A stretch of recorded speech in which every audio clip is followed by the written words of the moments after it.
नमस्कार. आजचा विषय दुकानात ग्राहक येत होते, पण व्यवसाय हळूहळू मरत होता. रात्रीचे 10:30 वाजले होते. बाजारपेठ जवळजवळ रिकामी झाली होती. पण एक दुकान अजूनही उघडं होतं. दुकानाचा मालक कॅश काउंटरवर बसून दिवसाचा हिशोब करत होता. समोर नोटा होत्या, बिलं होती, ऑर्डर्स होत्या आणि चेहऱ्यावर समाधानही होतं. कारण व्यवसाय चालू होता. ग्राहक येत होते, विक्री होत होती, सगळं ठीक दिसत होतं. पण त्याच वेळी त्याच्या दुकानासमोरून एक वृद्ध माणूस रोज जात असे. त्या दिवशी तो थांबला, दुकानाकडे पाहिलं, आत आला आणि एक विचित्र प्रश्न विचारला. बेटा, तुझा व्यवसाय वाढतोय की फक्त धावत आहे? दुकानदार हसला. दोन्ही. वृद्ध माणूस काही बोलला नाही. फक्त काउंटरवर पडलेली एक वही उघडली. पहिल्या पानावर लिहिलं होतं, आजची विक्री. दुसऱ्या पानावर उद्या येणारा माल. तिसऱ्या पानावर पेमेंट फॉलोअप.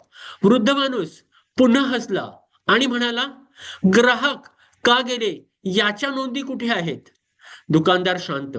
कर्मचारी का सोडून गेली याची पुन्हा शांत. गेल्या महिन्यात कोणती चूक झाली याची आता पूर्ण शांत. काही सेकंद दुकानात फक्त घड्याळाचा टिकटिक आवाज येत होता. मग वृद्ध माणूस म्हणाला, तू हिशोब ठेवतोयस पैशाचा, पण व्यवसाय शिकवतोय त्या धड्याचा हिशोब कुठे ठेवतोयस? तो निघून गेला, फक्त एक प्रश्न मागे ठेवून. त्या रात्री पहिल्यांदाच दुकानदाराने विक्रीची वही बंद केली आणि दुसरी वही उघडली. वर लिहिलं, आज व्यवसायाने मला काय शिकवलं. दुसऱ्या दिवशी एक ओळ, दुस दुसऱ्या दिवशी दोन. एका आठवड्यात काही पाने भरली. एका महिन्यात काही गोष्टी स्पष्ट दिसायला लागल्या. ग्राहक किमतीमुळे जात नव्हते, त्यांना प्रतिसाद उशिरा मिळत होता. कर्मचारी पगारामुळे जात नव्हते, त्यांना ऐकून घेणारा कोणी नव्हता. नफा कमी विक्रीमुळे नव्हता, नफा कमी अ, चुकीच्या निर्णयामुळे होता. समस्या नवीन नव्हत्या, त्या आधीपासूनच होत्या. फक्त तो पाहत नव्हता, कारण तो खूप व्यस्त होता काम करण्यात, पण शिकण्यात नाही. एक वर्ष गेलं, दुकान मोठं झालं, नफा वाढला, टीम वाढली. पण सर्वात मोठा बदल व्यवसायात नव्हता, तो मालकामध्ये होता.